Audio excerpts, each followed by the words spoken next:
오늘은 가나안 대동여지도라는 제목으로 함께 말씀을 나누도록 하겠습니다. 저는 군대에 있을 때 4.2인치 박격포 관측병으로 근무를 한 적이 있습니다. GOP에 들어가서 북한군이 어떻게 움직이는지, 북한 주민들이 어떻게 움직이는지 그런 관찰하는 일들을 했었는데요. 세계 소대가 돌아가면서 전방에 들어갔었는데 3개월 들어갔다가 나와서 또 6개월 있다가 3개월 다시 들어가는 그런 일들을 했습니다. 이 관측병에게 있어서 가장 중요한 일 중에 하나는 지도를 잘 보는 것이었습니다. 내가 어디에 있는지, 또 우리의 부대가 어디 있는지, 타겟이 어디 있는지를 정확하게 아는 것이 굉장히 중요했습니다. 예전에 한번 이런 일이 있었는데요. 한참 올라갔는데 고참이 이 산이 아닌가 봐, 그런 걸 하는 거예요. 그래서 내려와서 그 계곡을 넘어서 그 옆에 산으로 올라갔습니다. 뭐라고 그랬을까요? 아까 그 산인가 봐. 저는 정말 장난치는 줄 알았습니다. 근데 그 실제 그런 일들이 있었는데요. 오피병은 지도를 잘 봐야 됩니다. 등고선을 따라서 또 주변 지형을 잘 살피면서 동서남북도 잘 분간해야 되는 것이 오피병인데요. 지도의 매력이 있습니다. 지도의 매력이 무엇이냐면 가만히 보고 있으면 옆에 있는 실제 상황과 이게 맞아떨어지게 된다는 것이죠. 상상이 그대로 이렇게 표현되어지는 것을 보면서 지도의 매력을 느낄 수 있는데요. 지도를 보시면 이렇게 여기는 산이구나, 평야구나 하는 것도 알 수 있고, 물이 흘러가구나, 계곡이구나 이런 것들을 구별할 수 있습니다. 참 세상이 많이 좋아졌지요. 예전에 우리는 운전할 때 내비게이션 보고 운전하지 않았습니다. 다 지도책 보고 다 외워서 또 가면 지도책 보면서 갔는데, 요즘은 그냥 내비게이션 보면서 이게 쉽게 따라가는 것들을 보고 있죠. 그래도 그 지도의 묘미가 있습니다. 어렸을 때 그 대동여지도에 대해서 배운 적이 있는데 참 기억에 많이 남게 되는 것 같아요. 저렇게 생긴 것이었는데요. 조선 철종 12년에 김정호가 제작한 것으로 알려져 있습니다. 원래 그가 27년 전에 청구선표도라는 지도를 만들게 되는데 그것을 수정, 증보하여서 이것을 만들었다고 알려져 있습니다. 27년 동안 또 보완하고 답사하면서 이렇게 만들었다 알려지는데요. 전체가 22첩으로 되어 있다라고 알려져 있으면서 저렇게 접어서 쭉 펼치면 지도가 되어지는 것들로 보여지는데요. 그 당시 저 얘기를 들었을 때 정말 깜짝 놀랐습니다. 저걸 어떻게 사람이 직접 다 걸어 다니면서 그걸 했을까? 혼자서 다 할 수 있는 일은 아니다라고 충분히 상상이 되어지고요. 그 당시에 거기 있는 국가기관과 함께 그것들을 했다는 것들을 우리는 알 수 있는데요. 그래도 저렇게 잘 만들었을까 이런 생각을 하게 되었어요. 그 위성에서 찍은 사진도 아닌데 직접 걸어 다니면서 만든 지도인데 지금 지도와 거의 유사하게 이렇게 되어 있는 거 보면서 깜짝 놀랐던 적이 있습니다. 저는 오늘 본문 여호수아서 18장 말씀을 읽는데 여호수아가 7지파에게 너희가 가서 그려오라 이렇게 이야기하는데 대동여지도 같다 이런 생각을 했습니다. 그래서 오늘 설교 제목을 가나안 대동여지도 이렇게 붙여보았습니다. 가나안판 대동여지도다 이렇게 보시면 되겠습니다. 여호수아는 7지파에게 땅을 그려오라 이렇게 이야기합니다. 4절 말씀 보시기 바랍니다. 너희는 각 지파에서 3사람씩 선정하라. 내가 그들을 보내리니 그들은 일어나서 그 땅에 두루 다니며 그들의 기업에 따라 그 땅을 그려가지고 내게로 돌아올 것이니라 이렇게 이야기하게 됩니다. 이스라엘 백성들은 요단강을 건너기 전에 이미 동편에서 2지파 반이 땅을 분배받게 되고 그 요단강을 건너온 다음에 또 2지파 반이 땅을 분배받게 됩니다. 총 5지파가 분배받게 되고요. 남아있는 7지파가 이제 땅 분배를 받아야 되는 것이었습니다. 근데 이 땅 분배를 받는데 자꾸 늦어지는 것이 문제였습니다. 왜냐하면 요셉의 자손이었던 므낫세와 에브라임 지파 때문이었습니다.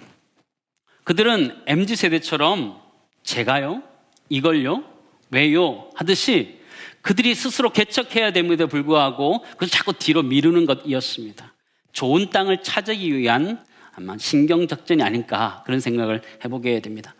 다른 지파도 마찬가지였다라고 생각되어집니다. 고생하지 않고 좀 좋은 땅을 얻기 위해서 눈치 보고 있지 않았나 그런 생각을 해보게 되는데 그들에게 이 여호수아가 재촉하면서 가라라고 명령합니다. 3절 말씀 보시기 바랍니다. 우리 같이 읽겠습니다. 여호수아가 이스라엘 자손에게 이르되 너희가 너희 조상의 하나님 여호와께서 너에게 주신 땅을 점령하러 가기를 어느 때까지 지체하겠느냐. 가라라고 이야기한 이유가 무엇이냐면 그들이 지체하고 있었기 때문에 가라라고 명령하게 되었다라는 것이죠. 여호수아는 땅 분배를 함에 있어서 이 7지파가 머뭇머뭇거리는 것 때문에 그들을 향해서 언제까지 지체하겠느냐 하면서 밀어내고 있는 장면을 우리는 보게 됩니다. 그 장면에 대해서 성경 구절은 이렇게 표현하고 있는데요. 너희가 너희 조상의 하나님 여호와께서 너에게 주신 땅을 점령하라 하기를 어느 때까지 지체하겠느냐. 이렇게. 너희가 몇 번이나 나와요? 3번이나 나와요. 너희가 너희 조상의 하나님께서 너에게 주신 땅을 점령하기를 어느 때까지 지체하겠느냐 이렇게 얘기하는 것이죠. 이스라엘 백성들이 지체하고 있는, 하나님의 약속의 땅이 그들에게 주어졌음에도 불구하고 지체하고 있는 그들을 책망하고 있는 장면이다라고 보아도 상관이 없습니다. 근데 그런 모습이 우리의 모습에도 드러난다라는 것이죠. 우리도 신앙생활함에 있어서 머뭇거릴 때가 있고 또 지체할 때가 있다라는 것이죠. 신앙적인 고민 앞에서 결단하지 못하고 머뭇거릴 때가 있는 것이죠. 엘리야가 갈멜산에서 바알 선지자들과 대결할 때에 그가 이스라엘 백성들에게 이렇게 이야기합니다. 열왕기상 18장 21절 같이 읽습니다. 엘리야가 모든 백성에게 가까이 나아가 이르되 너희가 어느 때까지 둘 사이에서 머뭇하려느냐. 여호와가 만일 하나님이면 그를 따르고 바알이 만일 하나님이면 그를 따를지니라 하니 백성이 말 한마디도 대답하지 아니하는지라. 그들이 머뭇거렸던 이유가 무엇이에요? 하나님이냐 바알이냐 선택하지 못하고 있었기 때문이에요. 이건 선택의 문제가 아니고 신앙과 불신앙의 문제라는 것이죠. 그들이 머뭇거렸다는 것은요, 신앙에 가책이 있었다는 것을 이야기하는데 그럼에도 불구하고 여호와를 택하지 못했던 그들을 책망하고 있는 장면이라는 것이죠. 그럼 첫 번째 정리하기 원하는 것은 이것인데요, 우리의 인생의 길이라는 것은 사실 믿음으로 나아가는 것이 인생의 길인데 그 길 가운데 머뭇거린다는 것은 신앙이 아니라 불신앙이라는 것을 우리에게 잘 가르쳐 주고 있습니다.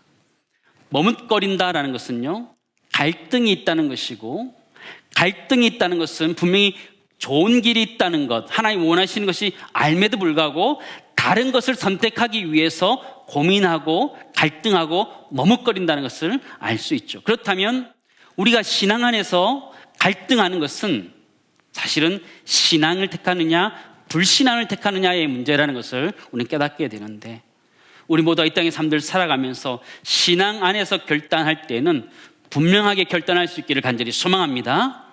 결단을 미루는 것이 때로는 불신앙이 될 수 있다는 것을 우리에게 경고하는 본문의 말씀입니다. 여호수아는 7지파에게 땅을 그려오라고 시킵니다. 8절 말씀 보시기 바랍니다. 같이 읽습니다. 그 사람들이 일어나 떠나니 여호수아가 그 땅을 그리러 가는 사람들에게 명령하여 이르되 가서 그 땅으로 두루 다니며 그것을 그려가지고 내게로 돌아오라. 내가 여기 실로의 여호와 앞에서 너희를 위하여 제비를 뽑으리라 하니. 그죠? 가나안판 대동여지도를 만들기 시작하는 것입니다. 7지파에서 각 3사람씩 뽑아서 그 사람들을 땅으로 보내게 됩니다. 다 찾아서 그 땅을 그리게 되지요. 어떻게 그렸을까 여러분 상상해 보셨습니까? 저는 상상해 보았습니다. 어떻게 그렸을까? 아마 이렇게 그리지 않았을까 상상이 되는데요. 한번 보여주시죠. 저렇게 세부적으로 잘 그렸지 않을까 이런 생각을 하면서요, 그러나 전체적으로 그렇게 그리진 않았을 것이다 생각되어집니다. 자기들이 본 곳만 아마 그렸을 것이다 라는 생각을 해보게 돼요. 여러분이 정탐꾼이라면 여러분 그 지도 가운데 뭘 기록해야 할 것 같아요? 거기에 강이 있는지, 거기가 또 풀이 자라는지, 또 나무가 자라는지, 바위가 많은지, 또 어떤 협곡이 있는지, 이런 것들을 지도에 아마 표기할 것이다 라는 생각을 해보게 됩니다. 아마 그들은 자신이 점령하면서 가야 되는 그 땅에서 아주 자세하게 그것들을 기록했을 것입니다. 눈에 보여지는 대로 거기서 잘 기록했을 것입니다. 근데 사실 그 지도에 무엇인가가 따로 기록되어야 된다는 생각을 제가 하게 되었습니다. 왜냐하면 이 가나안 땅은 하나님이 주신 땅이기 때문이에요. 그냥 있는 그대로만 표현해가지고는 이 땅이 하나님 주신 땅이라는 것을 알 수 없기에 무언가 더 표현해야 되지 않을까 그런 생각을 해보게 되었습니다. 지금 같으면 저 같으면요 거기다가 십자가라도 하나 더 걸을 것 같아요. 비록 십자가 거기 없지만 이 땅은 하나님이 주신 것이다 라는 생각을 가지고 십자가라도 더 기록해 넣었을 것 같아요. 여호수아는 이들에게 땅을 그려서 오라라고 말했지만 그들이 땅을 그려올 때 그의 마음속에는 갈렙의 믿음과 같은 것이 그들에게 있었으면 좋겠다 그런 생각을 하면서 그들을 보냈을 것이라는 것이죠. 갈렙의 믿음은 어떤 믿음이었어요? 여호수아 14장 12절 말씀, 우리 큰 목소리 같이 읽겠습니다. 그날에 여호와께서 말씀하신 이 산지를 지금 내게 주셔서 당신도 그날에 들으셨거니와 그곳에는 아낙 사람이 있고 그 성읍은 크고 견고할지라도 여호와께서 나와 함께 하시면 내가 여호와께서 말씀하신 대로 그들을 쫓아내리다 하니. 여호수아가 그들의 지도를 받을 때 여호수아는 그 지도 안에 갈렙의 믿음이 포함되기를 원했을 것이에요. 단순히 그것만 그려오는 것이 아니라 그 땅을 믿음으로 얻을 수 있다는 확신을 가지고 그들이 그 지도를 가지고 오기를 원했던 것이다 볼 수 있는 것이죠. 저는 그 지도에 그들이 갈렙의 이름이라도 좀 적어왔으면 어떨까 이런 생각을 해보게 됩니다. 우리가 갈렙처럼 이 땅을 얻겠습니다라고. 그것이 산지이든 임야이든 평지든 적이 있든 어떻든 그 땅을 점령하겠다는 마음을 가지고 하나님이 나에게 주신 약속대 내가 얻을 것이라는 확신을 가지고 거기다가 갈렙의 이름이라도 적었으면 얼마나 좋을까 이런 생각을 해보게 되었습니다. 그 지도에 갈렙이란 이름을 적었다는 얘기는 없습니다. 없어요. 그러나 우리의 신앙을 한번 생각해 봤으면 좋겠어요. 우리 인생도 우리 각자 자신의 인생이란 지도를 작성하고 있습니다. 초등학교 언제 졸업하고, 중학교 언제 졸업하고, 고등학교 언제 졸업하고, 결혼 언제 하고, 또 언제 아이를 낳고, 사업을 시작하고, 어떻게 하고, 이런 것들 쭉쭉 하면 썼을 것 같아요. 그게 정말 우리 인생을 다 설명할 수 있는 걸까요? 그렇지 않은 것 같아요. 그것 말고 우리 인생을 설명할 수 있는 다른 무언가가 거기에 들어가야 되지 않을까요? 예수님께서는 제자들에게 이 땅을 분배하는 것처럼 그려오라는 것처럼 그들을 보낸 적이 있습니다. 마태복음 28장 19절 20절 말씀인데요. 그러므로 너희는 가서 모든 민족을 제자로 삼아 아버지와 아들과 성령의 이름으로 세례를 베풀고 내가 너에게 분부한 모든 것을 가르쳐 지키게 하라. 볼지어다 내가 세상 끝날까지 너희와 항상 함께 있으리라 하시니라. 예수님께서 가라 말씀하시고 그리고 내가 가르친 것들 다 그들에게 가르치라 말씀하시고 그러면서 그들을 그렇게만 하라고 말씀하지 않고 뒤에 보시면 내가 너희와 항상 함께 하겠다라는 것들을 기록해 두고 있는 것을 우리는 보게 되죠. 제자들의 인생이라는 그 지도를 펼쳐보면 그 가운데 그들이 열심히 섬겼던 것들지만 하나님이 그들과 주님이 그들과 함께 하셨음을 기록해 두고 있음을 우리는 발견하게 되죠. 사랑하는 성도 여러분, 우리 인생의 지도 안에 무엇이 그려져야 될까요? 가나안 지도가, 땅의 지도가 물이 있고 산이 있고 돌멩이가 있고 적들이 있다 이런 것만 표기되어서 그것이 정말 약속의 땅이라고 말할 수 있을까요? 그렇지 않다라는 거예요. 가나안 땅은 하나님 주신 약속의 땅이기 때문에 그것만 적어서는 안 되고 하나님 어떻게 그들을 인도하셨는지에 대한 것들이 기록되어져야 된다는 것이죠. 우리 인생도 마찬가지다는 것이죠. 내가 언제 무엇을 했다 사실적으로 시간적으로 기록한 것도 중요하지만 그 어려운 그 시간 가운데 하나님이 나를 어떻게 도우셨는지 또 나를 어떻게 인도하셨는지를 기록할 수 있기를 간절히 소망합니다. 우리 인생의 지도는 그렇게 그려져야 된다는 것이죠. 여러분 인생의 지도는 무엇으로 그리고 있으십니까? 여러분 인생의 책을 펼쳤다면 생각해 보시죠. 여러분 인생의 지도를 펼쳤다라고 생각해 보시죠. 뭐가 제일 많이 보일 것 같아요? 돈, 성공, 대박, 그렇죠? 이런 것들이 우리 마음속에 가득 차 있지 않을까요? 그러나 우리 인생의 지도 가운데 우리가 꼭 그려야 되는 것이 있다면 하나님이 어떻게 나와 함께 하셨는지를 그려낼 수 있기를 간절히 소망합니다. 우리 인생에 중요한 것이 그거예요. 두 번째 정리하기 원하는 것은요, 우리 인생의 믿음의 지도를 그려갈 때에 우리는 예수 그리스도를 그려 넣어서 가야 된다는 거예요. 제자들의 그의 인생 가운데 그들이 있었던 것만 기록한 것이 아니라 예수님이 그들과 함께 하셨던 것처럼 우리 인생의 지도 가운데 예수 그리스도를 그려 넣을 수 있기를 간절히 소망합니다. 가나안 땅을 점령한 그것은 단순히 땅이 아니었고 하나님의 약속의 땅이고 하나님의 성취의 땅이기 때문에 거기에는 직접 표기는 되지 않았을 수 있지만 갈렙의 믿음이 필요했고 여호수아의 믿음이 필요했던 것처럼 이 시대를 살아가는 우리들에게는 우리 인생의 지도에는 예수 그리스도가 함께 할 수 있기를 간절히 소망합니다. 그렇게 설명되어야 되는 것이죠. 내가 성공한 인생이다 이런 것이 아니라 내 인생 가운데 하나님이 도우셔서 여기까지 오게 되었다라고 고백할 수 있는 예수 그리스도가 기록되어져 있는 인생의 지도를 만들 수 있기를 간절히 소망합니다. 여호수아는 이 7지파 정탐꾼들에게 가서 그려오라 이렇게 이야기합니다. 지금 이 시대에도 하나님께서 성령께서 이 말씀을 통해 우리들에게 말씀하시는 거예요. 그려오라 말씀하시는 거예요. 우리 무엇을 그려야 될까요? 우리가 살고 있는 집, 내가 어떻게 생활하는지, 내가 직장 가운데 어떻게 일하고 있는지를 적어야겠죠. 그러나 그 가운데 하나님이 어떻게 나와 함께 하시고 내 인생을 이끌어 왔는지를 기록할 수 있기를 간절히 소망합니다. 오늘 집에 가셔서 한번 써보시기 바랍니다. 여러분의 인생을 한번 써보시기 바랍니다. 언제 학교를 졸업하고 언제 결혼했다 이런 건 말고요.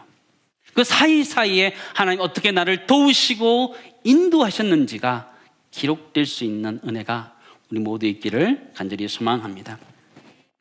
오늘 성경에 보시면 이스라엘 백성들이 실로에서 제비 뽑게 된다 이렇게 기록해 주고 있습니다. 1절 말씀 보실까요? 이스라엘 자손의 온 회중이 실로에 모여서 거기에 회막을 세웠으며 그 땅은 그들 앞에서 돌아와 정복되었더라 이렇게 표현하시죠.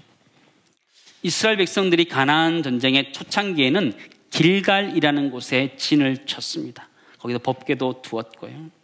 그러다 가나안 정복이 어느 정도 됐을 때 길갈에 있지 않고 실로로 옮기게 되고 거기 회막을 지었다 이렇게 표현되어 있습니다.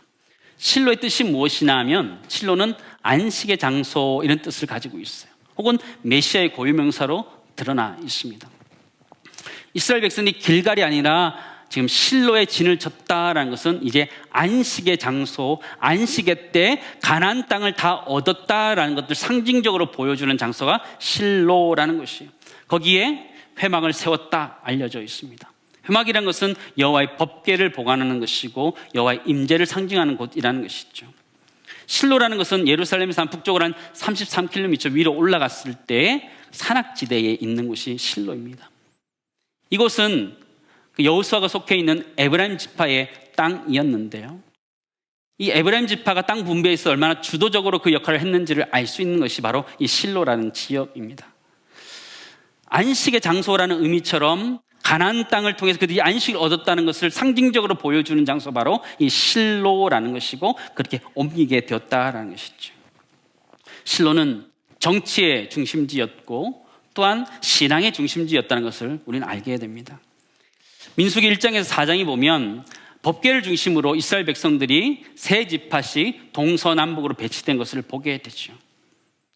이스라엘 지파들이 법궤를 보호한 것처럼 보여지지만 사실은 그들 지파들 중심에 법궤를 두고 있었음을 이야기하는 것이죠. 마찬가지로 이스라엘 공동체 중심에 실로를 두었음을 우리는 보게 됩니다. 지도를 한번 보여주시죠. 실로가 어디쯤 있을까요? 가운데 있는 것이죠. 가운데서 이스라엘 전체 지파들을 그죠? 중심지로서 그 역할을 하고 있는 것을 보게 되죠. 실로는 이스라엘 공동체의 중심이 되었다는 것을 보게 되는 것이죠. 우리 교회 공동체의 중심은 무엇이 되어야 될까요? 우리 교회의 중심도 실로가 되어야 되는 것이죠. 안식의 장소가 되어야 된다는 것이죠. 저 성경을 읽으면서 조금 의아해했습니다. 왜 실로의 여호와께 그렇게 표현할까라는 것입니다. 여호와 하나님 이렇게 표현해야 되고 만군의 여호와라고 표현해야 되는데 왜 실로의 하나님이라고 표현했을까? 실로의 하나님을 표현했을까? 그 얘기는 가나안 땅을 점령하여서 쉼과 안식을 주는 분이 바로 이 여호와다라는 것을 의미하는 것이기 때문이었습니다. 사랑하는 성도 여러분, 우리의 실로는 어디에 있으십니까? 여러분의 실로는 어디에 있으십니까? 여러분의 중심은 어디에 있으십니까? 교회의 중심은 예수 그리스도에 되는 줄을 믿습니다. 교회의 머리 대신 예수 그리스도가 교회의 중심이 되어야 된다는 것이죠. 그게 바로 우리의 실로라는 것이죠. 창세기 49장 10절 말씀 보시기 바랍니다. 실로가 오시기까지 이르리니 그의 모든 백성이 복종하리로다. 실로는 메시아를 의미하고 예수 그리스도를 의미하는 것이죠. 우리의 실로는 바로 예수 그리스도입니다. 그는 우리에게 쉼과 안식을 주시는 분이다 말씀하셨어요. 마태복음 11장 28절 말씀 보시기 바랍니다. 같이 읽겠습니다. 수고하고 무거운 짐진 자들아 다 내게로 오라. 내가 너희를 쉬게 하리라. 예수님께서 사람들에게 내게 오라 말씀하시고 수가 무거운 짐진 것들을 다 내게 내려놓으라 말씀하셨죠. 안식을 주시는 분이 바로 실로 되신 예수 그리스도라는 것을 우리는 발견하게 됩니다. 사랑하는 성도 여러분, 지금 여러분은 어디에 거하고 계십니까? 길갈에 거하고 계십니까? 아니면 실로에 거하고 계십니까? 여러분, 길갈이라는 곳은요, 그들이 수치를 당했던 곳이고 수치가 물려갔다고 이야기했던 곳이 바로 길갈이라는 곳이었습니다. 실로는 어딘가요? 그들에게 안식의 장소가 되었고 하나님 가나안 땅을 주셨다라는 것들을 확인한 장소가 그곳이었고, 그것은 바로 예수 그리스도를 의미하고 있다는 것을 우리는 알게 되죠. 어디에 지금 여러분 거하고 계십니까? 아직 길갈에서 전쟁 중에 있으십니까? 아니면 예수 그리스도 안에서 진정한 쉼과 안식을 얻고 계십니까? 하나님께서는 지금 우리들을 길갈에서 들어서 실로로 옮기기 원하시는 줄을 믿습니다. 삶의 여러 가지 인생의 고민과 걱정과 여러 가지 씨름과 전쟁과 같은 것이 있을 때에도 내 마음속에 나의 중심 대신 실로 대신 예수 그리스도를 모심으로 말미암아 그분이 주시는 진정한 안식과 쉼이 우리 모두 있기를 간절히 소망합니다. 마지막 세 번째 우리 정리하기 원하는 것은요, 실로신 예수 그리스도 안에서 진정한 쉼과 안식을 얻을 수 있음을 오늘 말씀은 우리들에게 가르쳐주고 있습니다. 이제 말씀을 정리하기 원합니다. 여러분 인생의 지도에 무엇을 그리시기 원하십니까? 그냥 시간대별로 어떤 일들이 있었다 이런 것만 기록하실까요? 아니요. 우리 인생은 하나님이 주신 선물이요. 이스라엘 백성들에게 가나안 땅을 약속으로 주셨던 것처럼 우리의 인생은 하나님 우리에게 주신 선물이라는 것이죠. 그렇다면 내가 어떤 일이 있었다라는 것도 중요하지만 하나님이 나에게 주신 선물이기에 하나님의 기록들이 우리 인생 가운데 기록되어야 되는 줄을 믿습니다. 내 인생 가운데 하나님이 기록되고 있는지 아니면 돈이 기록되고 있는지 점검해 보시고 우리 인생 가운데 하나님이 깊이 새겨질 수 있는 은혜가 우리 모두 있기를 간절히 소망합니다. 그리고 예수 그리스도 우리 마음의 중심, 우리 교회 공동체의 중심이 되어서 진정한 쉼과 안식을 주신다는 걸 기억하며 예수 그리스도를 신뢰하며 그분과 함께 걸어갈 수 있도록 우리가 함께 기도하는 은혜가 있기를 간절히 소망합니다. 이스라엘 백성들이 가나안 땅을 얻으면서 쉼과 안식을 얻었던 것처럼 우리 예수 그리스도를 믿음으로 쉼과 안식이 우리에게 있다라는 걸 기억하면서 그 예수 그리스도 앞에 나의 죄와 걱정과 염려를 다 쏟아놓음으로 말미암아 지금 우리는 길갈이 아니라 실로에 머물고 있음을 기억하면서 실로의 그 안식을 누리는 은혜가 우리 모두 있기를 간절히 소망합니다.